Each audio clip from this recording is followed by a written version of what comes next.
এই যে মাল দেখতেছেন, এই মাল কিছু ইসলামিক মেসেজ ডেলিভারি দিচ্ছে, এর জবাব দেওয়া দরকার।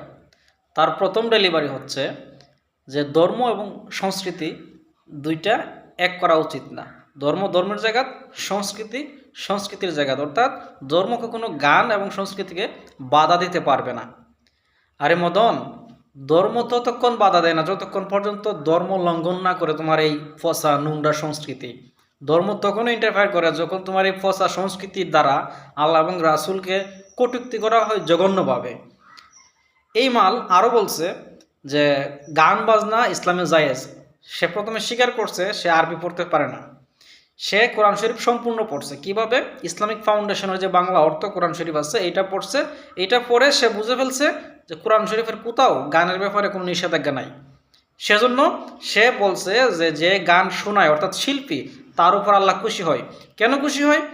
কারণ ওই ব্যক্তি বিভিন্ন মানুষকে, অনেক মানুষকে গানের মাধ্যমে আনন্দ দেয়, আর যে ব্যক্তি মানুষকে আনন্দ দেয় তার উপর আল্লাহ খুশি হয়। এটা হচ্ছে তার দ্বিতীয় ফতোয়া ডেলিভারি। তার ৩ নম্বর ফতোয়া হচ্ছে যে সৌদি আরবে তো গান হয়, কনসার্ট হয়, বড় বড় ইসলামিক কান্ট্রিগুলোতে এখন গান কনসার্ট হয়। আমরা কি তাদের চেয়ে বেশি বড় মুসলমান হয়ে গেছি? গান কনসার্ট হইলে সমস্যা কি? ঠিক আছে, তো তাকে বলতে চাই যে সৌদি আরবে যেমন হজরত মোহাম্মদ সাল্লাহ সাল্লামের মতন নবীর জন্ম গ্রহণ করেছেন, তাশরিফ এনেছেন, ওই জায়গার মধ্যে আবু জাহেল ছিল।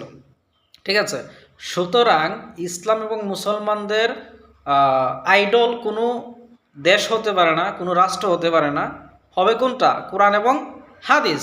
এবং কোরআন এবং হাদিস পড়ে তুমি যদি বাংলা কোরআনের অর্থ পড়ে যদি ফতোয়া দেও গান জায়েজ, গান নিষেধাজ্ঞা নাই, কি আর বলবো।